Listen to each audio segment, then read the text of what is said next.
In the last lecture, we talked all about energy and energy creation and energy transport, and we touched on one other thing that might be critical for life, and that was, of course, water. Why might water be critical for life? In fact, why is so many of the things we think about habitability associated with water? There are a couple important points to consider. One is that it's very difficult to conceive of life that is not intimately associated with a liquid. Forget about water for a minute. Let's just say a liquid.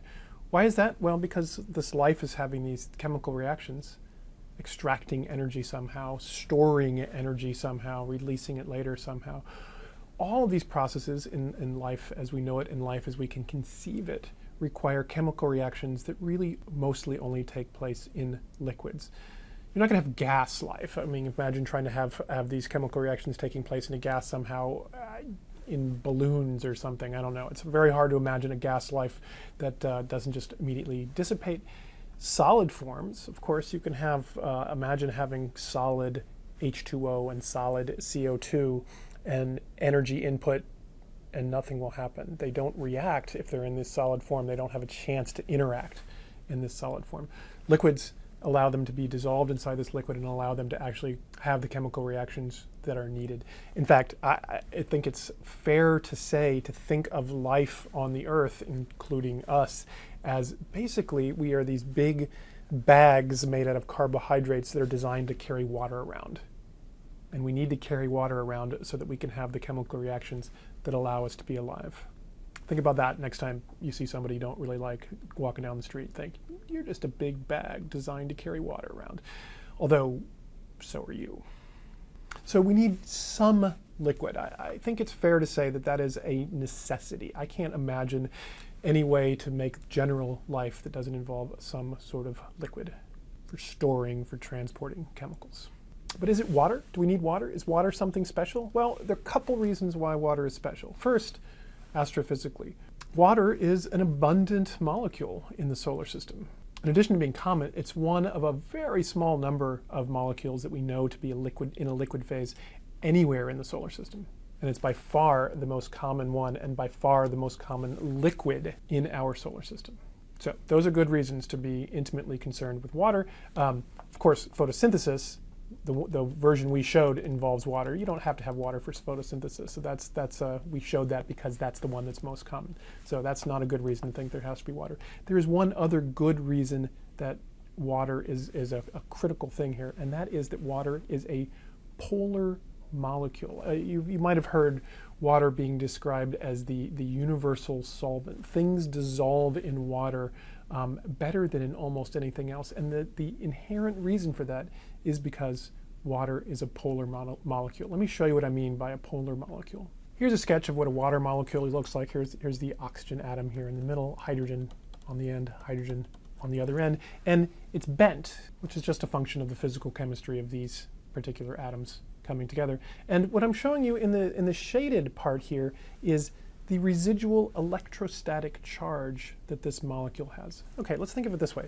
The hydrogen atom is really just a proton, which is a positive charge, and another proton with a positive charge, no neutrons involved. And of course, the oxygen nucleus has a bunch of positive charges in through here, but the oxygen also has a lot of electrons around. And in this covalent bond that water has, they are hydrogen and the oxygen are sharing electrons back and forth between them in orbitals that look, sort of like this. The fact that they're sharing the electrons is what causes this bond between them, but it also means that in very simplest terms, the electron that's associated with this hydrogen atom tends to spend more time between the two of them than it does on this side of the hydrogen.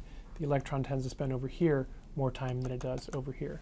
As a net result, you can almost think of it as this bare proton over here sticking out on this end, sticking out on this end. And because it's overall neutrally charged, you can tell from that there is a net negative charge on this end. This is what's meant by a polar molecule. It has a polarity, just like a battery has a polarity. And this shading that you see in the background shows you the overall regions of the charge. Over here, it's generally positively charged. Over here, it's generally negatively charged. Now, what happens? Well, if we have this thing that's generally positively charged over here and generally negatively charged over here, and we have water, which is a fluid which can move around, what's going to happen? Well, you're going to have things sort of forming like this. Positive and negative charges like to move together. You're going to have hydrogen bonding, it's called. Hydrogen bonding is not the same as the bonds that form the water molecule, the oxygen and the hydrogen that are very tightly bounded in this covalent bond where they're sharing electrons. It's a weak bond. It's just that there's a slight force between the two of them, and so they tend to preferentially line up like this in the hydrogen bond.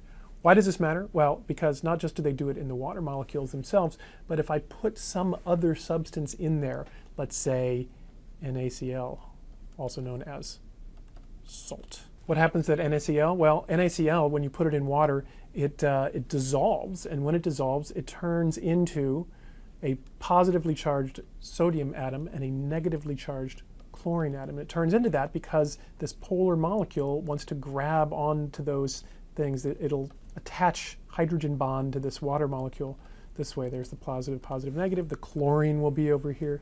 There'll be the oxygen will grab onto the sodium, and that attraction will will break this ionic bond, pull those things apart. The object will dissolve. Other liquids that don't have this polar nature, they're not very good solvents. They will not dissolve these ionic compounds. Why do you need things to be good solvents? Again, if you're going to transport molecules, if you're going to transport energy, if you're going to transport things, that you're going to build things, and you're going to transport them in a liquid, you need to be able to dissolve in that liquid. If I wanted to transport sodium chloride and I put it into something where sodium chloride didn't dissolve, well, you can imagine trying to push those salt grains along in some sort of river.